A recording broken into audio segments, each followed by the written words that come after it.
Welcome to the Sunstone Health Podcast, hosted by Joshua Resnikov, co-founder and CEO of Sunstone Health, and storyteller Justin Starbird.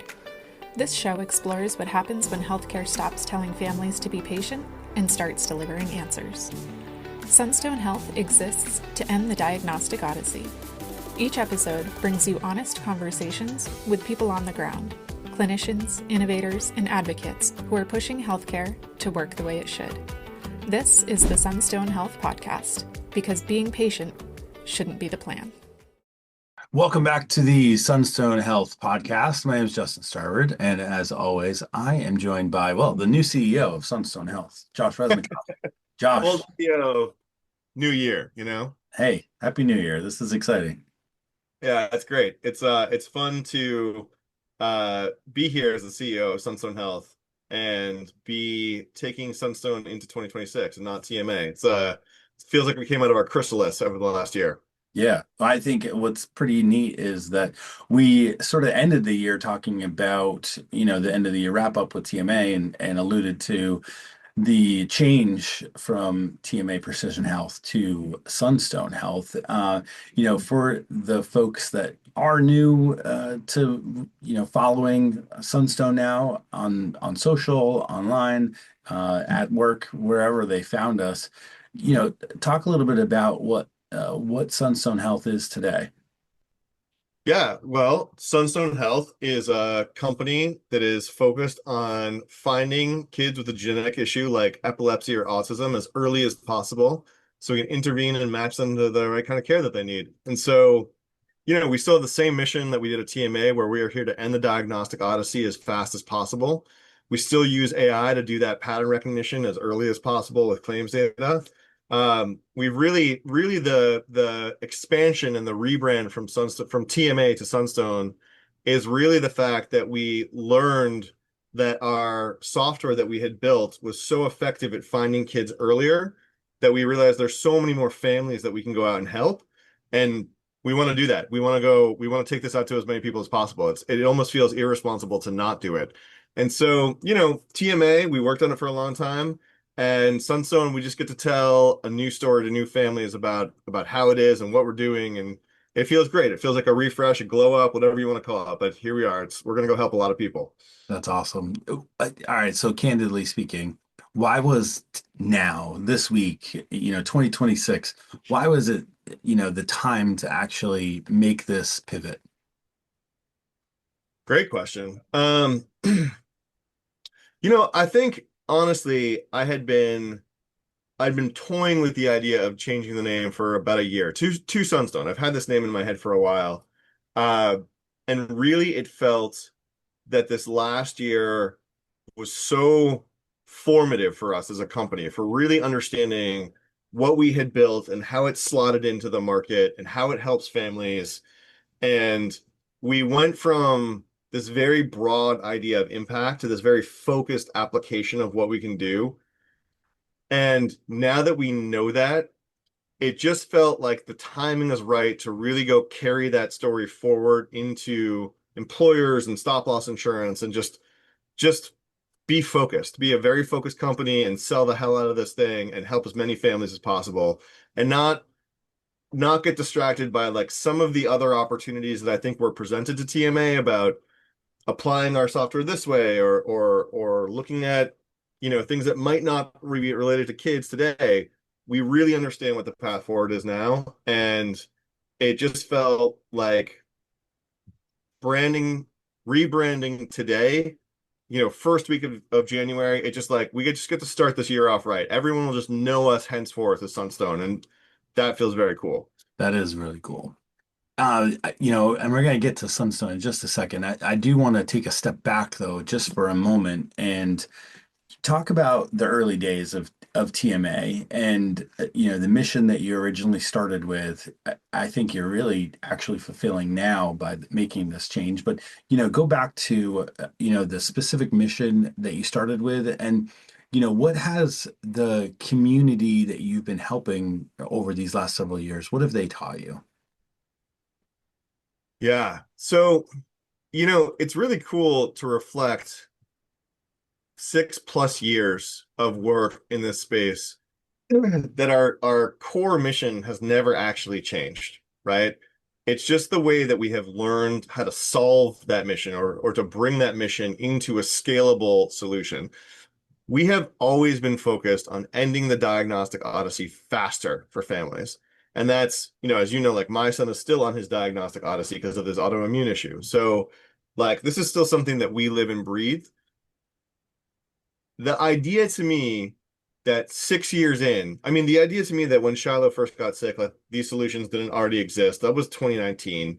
The idea to me that we are still so cutting edge is honestly at times really frustrating. Like, obviously, it's a great opportunity for us, but like, you want healthcare to be the CSI experience, right? Like, everyone should have a Dr. House who like shows up at their bedside and like solves the problem within a 30-minute episode. Like you want the I healthcare mean, system to. technically it's 45, Okay, yeah, but yeah.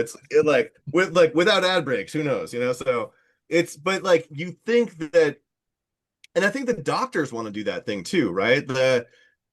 It's just as like more and more layers have peeled back over the last years, as I learned about healthcare delivery and health insurance and how the incentives work, like the system is just so, I don't want to say broken, but it's just misaligned at so many parts. It's just been bolted on with solutions so many times that we had to kind of go through a lot of those friction points to learn how to smooth them out and how to align all the incentives to really get to where we are today. So even while like 3-4 years ago, you're sort of in the middle of this process of learning and building, and it feels like, oh, I don't know what we're going to do. Like today, where we are at Sunstone, it feels like, 2020 hindsight, like everything was so deterministic to get us here, right? To get us Yeah. to this point where we deliver this kind of care delivery. So it's no, it feels really good. It feels like a lot of hard lessons learned, but I know you love to talk about this New England thing, like what good thing doesn't feel that way, right? Right. So Yeah.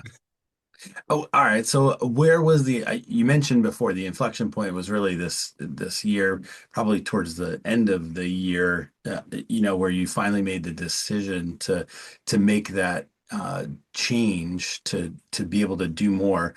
Was it because you were getting feedback? Was it because you felt like the team was capable of it? Because this year has been such a big, 2025 was so big for TMA, where brought on some new investment. You got the opportunity to turn your contractors into employees, and now they're dedicated to the mission.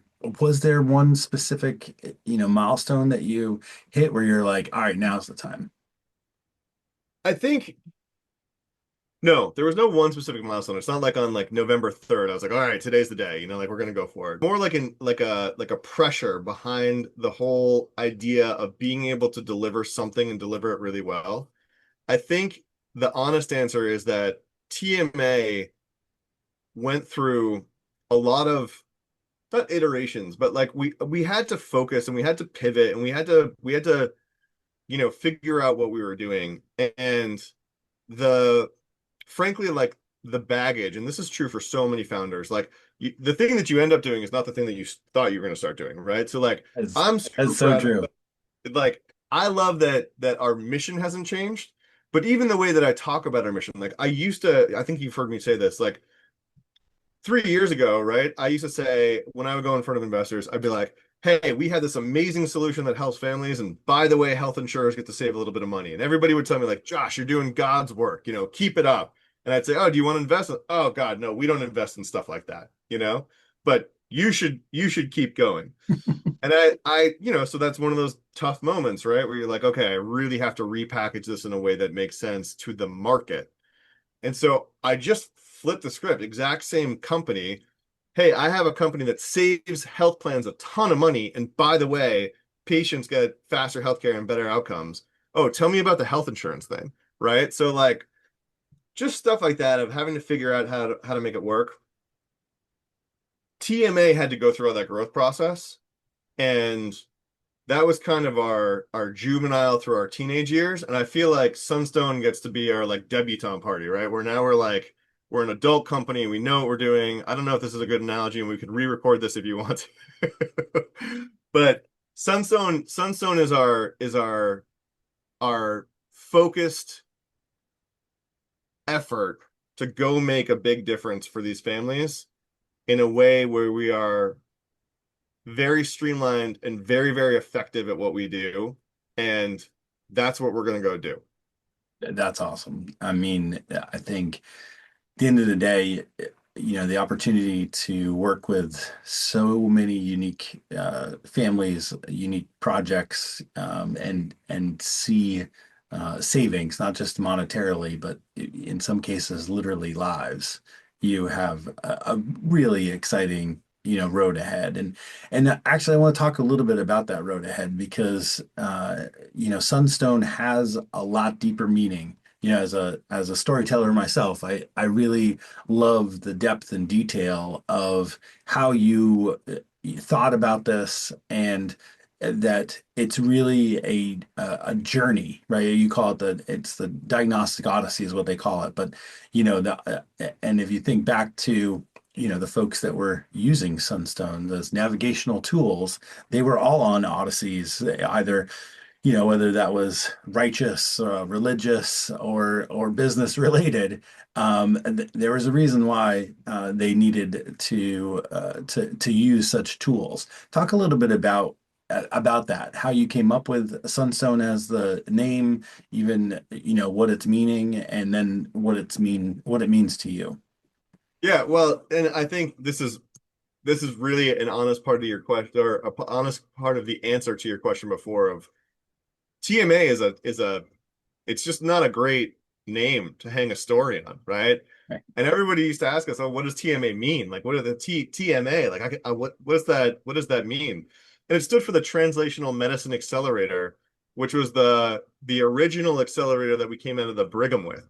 And so it just was this sort of legacy name that was very hard to convey to anybody. But Sunstone, so on my mom's side, my family's from the Faroe Islands, which is, Denmark. It's deep, deep Viking country. So this little thing here is an actual sunstone. It's a piece of optical calcite, which they call Icelandic spar. It's in a whole bunch of Norse poems as the thing that helped the Vikings. It was like the Vikings' secret technology to get across the stormy North Atlantic. It has this amazing property, natural property called birefringence, which is a polarization and just lets you be able to find the sun even on a cloudy day or a stormy day. And so, in the same way that our families are so challenged by being kind of lost, at sea on this healthcare data, on this healthcare odyssey, lost in the claims data, the Sunstone just illuminates the way for us to go off and find them and pull them out and help them. And it just felt like such a natural fit, as we were like, I've always known about it, but then it clicked one day, right? For like, hey, this is actually what we do. And it's just I don't know. It's one of those serendipitous things where you're like, that's who we are. That's the company right there. Yeah. The fact that you have ties to it too is really interesting also. And the fact that there is so much cloudiness in the industry that it is under a shroud of, I don't want to say secrecy, but I talked to somebody this morning about they went through and had to pick their insurance last year, and it's already been determined it's the wrong one for what their needs are. Like, already costing them hundreds of dollars more to do the same things, and there's no guide for that. And so the fact that you guys are able to shepherd some of these families through this, and even employers through things where they have an opportunity to save money, especially while times are so tumultuous. What does that feel like to be able to work on both sides of that coin? I mean, it feels great. It feels like everything we don't have to take like a dollar out of one person's pocket and hand it to somebody else, right? Like we really get to make sure that everybody wins. And that is one of the easiest ways, and to do that in a way that where there's no risk up front to the employer, right? Like, as I'm sure you know, and I'll say out loud here, we don't charge a PEPM, we don't charge a per employee per month subscription fee to the employers. We only get paid when we deliver results because we're so confident in what we can do for families. And so for employers, like, it should be a no-brainer to bring us on to help their families who might have a kid who's experiencing developmental delay, right? Who maybe missed a milestone or has some complex symptoms. The idea for us that we can go help a young family get to answers faster, I mean, that feels great, right? And if we can also help keep a bunch of American employers like in business because they're not spending all their money on servicing wild claims fees, that feels great too. I mean, there's all sorts of other parts, unfortunately in the autism space in particular with ABA therapy, there's all of this waste, fraud, and abuse that you find from people who are effectively like duping the system for the kind of care that they're delivering. And we can help with that as well. I mean, it's just really a win-win-win across the board. And having come up with that, I think that we get a lot of expansion opportunity to go off and create the same kind of system for a bunch of other diseases and conditions. But right now, we're going to really focus on these kids. We're going to go make a big difference for these families. And I don't know. I'm just so excited about 2026 and like everything. We have 5 pilots lined up with big employers. Like we can see the families that we're going to help, and that feels awesome. Yeah. Thinking about the optimism that that you see on the road ahead, not to make it negative, but also, you never shy away from a challenge, and clearly there are some roadblocks up ahead, that you're going to have to navigate.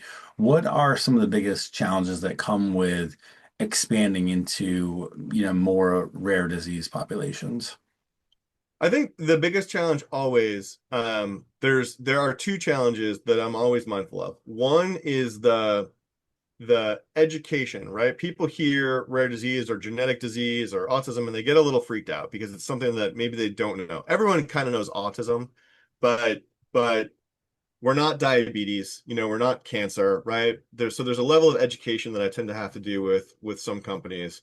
And that's okay. That's great. Most people are here to help their membership, but that's one moment where we have to really explain what we do and how we do it.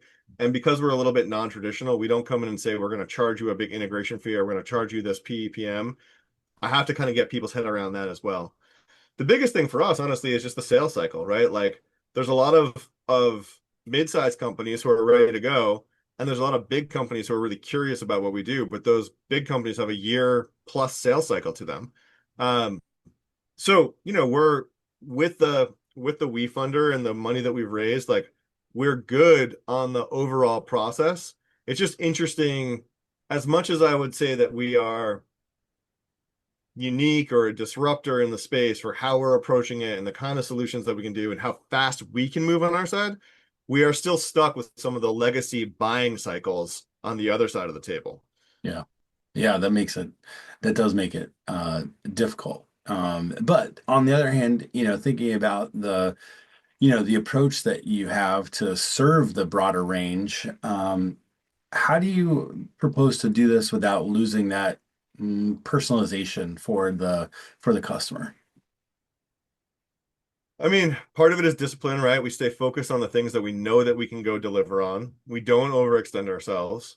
And we just make sure that the families that we're engaging are families that we know we can help, right? So the look, if your kid has a developmental delay, but you're getting the kind of service that you need, that's great. You're never going to hear from us. We are really only focused on those edge cases where we know we can make a difference. So we're kind of positively selecting for success here, right? Because it's only the families who are not getting helped are the ones that we're going to go off and help with. And that, I don't know. I think that most of the families that I've met personally, let alone the ones that we've talked to big picture, they are so hungry for anyone to pay attention to them and anyone to come help them, anyone to come intervene. We get to be that person for them and we get to help them and we get to pay attention to them and tell them that they're important. They're not just lost in the system. Yeah. So I think as long as we stay focused on that, right, delivering value and delivering care for people that we know that we can help, that personalization will always just be part of the product, part of the delivery. So thinking about the other side of the coin, we're talking about challenges, and you say that you're excited about 2026. I think we all are, but put it into some terms that folks can really understand in terms of, what does the optimism mean? You're out there, you're adding. Have you identified the rare diseases that you're going to add on in addition to epilepsy? Have you, thought through, what those universes look like in terms of, people that you're potentially able to help this year and 3, 5 years down the road?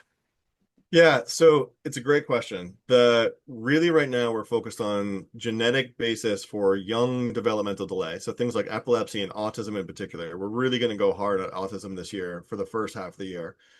The truth of the matter is that as we bring those, so our software has become amazing at catching those kids very, very, very early before a diagnosis is made, right? Identifying the patterns that say, hey, this kid really needs a deeper look as fast as possible. Let's not wait another year or two to see if they've missed a milestone. Let's get in front of them now. As we can go off and bring advanced diagnostics to those families, right? Let alone for driving a diagnosis, but also doing a deeper dive from genomic sequencing, we really can not only help get that family to a diagnosis faster, so they unlock services, they unlock help, they unlock the right care path by bringing genomics in earlier, things that guidelines even say should be there, but most families are not getting. So they're not even getting the clinical utility that the guidelines say they should. We can then help shape the kind of care that they actually get that's going to work for them. And again, everybody wins. So right now we're really focused on epilepsy and autism spectrum disorder, but inside of ASD, you have all of these other conditions, especially at a young age, that present as ASD. So we're really going to see where the universe takes us, but that's things like mitochondrial diseases, lysosomal storage diseases. You have Sanfilippo, you have Prader-Willi, you have all of these things that show up that get lumped into an ASD diagnosis for kids who are very early, like sub 3 years old. And so we're going to start there with that broad pool and let the need take us out to who we have to onboard from a clinician side to help those families. Yeah, that must feel incredible and scary as hell. Yeah, listen, I as a customer service business, right? Like as a service-based business, we have to always be mindful that we are delivering a product that's useful for families. And so it is scary. It is scary is maybe not even the right word. It is something that we are incredibly mindful of to make sure that we are bringing something back to people that's going to help them, and we're not just providing them a chatbot that shows them their medical records, right? Like it's actually going to give them something.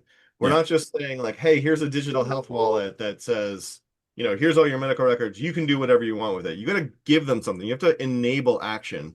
And so as long as we're doing that, I will feel good about it. We just need to do it in a precision way, right? It can't just be spaghetti against the wall. So it's no small feat, but I know that the team that we've built and we've brought on, and that the other clinicians that we're talking to right now, like we're the team to do it, and that feels awesome. Yeah. Real quick, touch on actually a part of that because you mentioned the team and the organizational depth that you've created. How do you ensure that trust, depth of care, even integrity as Sunstone scales and grows? From the doctor side? From your side, from just the organizational side of your team and making sure that that happens. And yeah, how does that extend to the doctor side? It's really interesting. The half of the team has approached me to get hired, right? So like the people that, because of things like the podcast or like the LinkedIn presence or conferences that I've been out to, half of the people that we work with right now found us somewhere. They were inspired by our mission because of their own personal experience, and they have a skill set that they want to apply. So like, for instance, I've got a guy who is the CFO for a renewables energy company. He made an investment in WeFunder, and now not only has he made introductions into his professional network for people who might want to buy our services, but we're talking about other ways to collaborate together and maybe bring him on in the future, right? But he's like there are so many people like that, clinicians who are frustrated with the way the system works, who say like, hey, it seems like you're on the right track. Let me work for you. And frankly, not to be like toot our own horn, but the fact that we don't have to convince anyone that what we're doing is the right thing for patients, it makes it really easy to kind of separate the wheat from the chaff about who we want to work with, because so many people share the mission and share the energy that we want to go bring out to families. And so, maybe that changes at some point, but maybe it doesn't. And we can just focus on the people who really want to do the right thing inside the system and not just take from it. So for right now, that's my strategy, right? Find other people who are inspired, find other people who we are inspiring, and only really work with people who want to work hard and make a difference. So speaking of that, are there any partnerships or strategic alliances that you've made that will help this vision achieve success more quickly? Uh, there are quite a few things in the works, things that have really come to like conversations that got started in Q4. And just for time in this and to save us some content for the future, I'm going to save some of those until we can get to announce them. Okay. But we have some pretty big data partnerships, some pretty big lab partnerships, some very cool pilots coming down the pipeline that I'm really excited to share in the future. That's awesome. All right. Well, one other thing you mentioned, and before we get to wrapping up, you've mentioned WeFunder a couple of times, and with WeFunder, you started out with this community round back in May, June, July, and you really got kicked into gear in September, October, well, August and September, really, and had a lot of success there. How does the name change affect investors or investment or anything to do with the community round? Yeah, it's a great question. It doesn't, for everybody who's put $1 in or $100,000 in, it doesn't change anything, right? The shares that you bought in TMA are the exact same shares that exist in Sunstone. And the security that we still have open on we reopened it because we hit our max before. But there was so much enthusiasm that we reopened the round for another million-ish dollars. So people can still get involved. But they're buying a share in Sunstone that is equivalent to the share that they had in TMA. It's still a Series A, 1x pref on that share. That share still cost, I think, 0.9032 cents, or dollars rather. So there's really no difference. And we let our investor community know, hey, this is going to happen. You're going to see this change. So honestly, I have gotten 0 freaked out emails. And I've gotten at least 3 really solid comments about like, great name change, let's go team. Like people are just really jammed on it. That's awesome. Well, glad that that is the case. Certainly, from our side, we see that too. I just wanted you to share that out loud with folks that do listen. So, with all that, looking at the road ahead, what are you most excited about here for the next chapter? I'll tell you, I mean, one of the cool things for me is, I don't mean to be repetitive, but just being able to go out and tell this story to people as Sunstone, like that just feels so great. We have a couple of conferences coming up in February, U Powered in Savannah, the HCAA in San Antonio, where we go out and like represent as Sunstone, and we do this thing for your families with behavioral health needs. Like that feels awesome, right? And I know it's like it's like Thoreau, like simplify, simplify, simplify. Like this is the thing that we do. We're excellent at it. We can help your families and we can help you save money. Like what's a better story to be able to go out and tell people? And Yeah, frankly, people I've been working with over the last year who've been really excited about what our potential was are so excited about what our application is. sure. And these are big brokers in the space, big media personalities in the space, and their enthusiasm obviously makes me very enthusiastic about our opportunities. Well, I really appreciate you sharing all this today, talking through the rebrand, the refresh, the relaunch, the excitement in and around the ability to help so many more people and hear it from your words. I know we've alluded to it. In fact, that's why we named this whole show the Sunstone Podcast was, we knew this was coming. So it's really neat to have it all come together and this be our first show of 2026. Yeah, it feels great. Feels great. Well, good deal. Josh, can't wait to do this again here soon, hear more about the partnerships and actually it looks like we're gonna have some guests joining us too. So it's not gonna be just you and I bantering. Yeah, well, so we'll have some guests. I'll be on shows like Superpowers for Good. I've got a few other really cool podcasts coming up, where I'll be on other people's podcasts. So, the word's getting out, and I think we're gonna see a big force multiplier there too, of just seeing Sunstone everywhere. That's the idea. Let's do it, man. That's exciting. On Yeah, behalf of my guest today, the CEO of Sunstone Health, formerly TMA Precision Health, now and always going forward, Sunstone Health. You've been Sunstone. listening to the Sunstone podcast. Until next time. Thank you.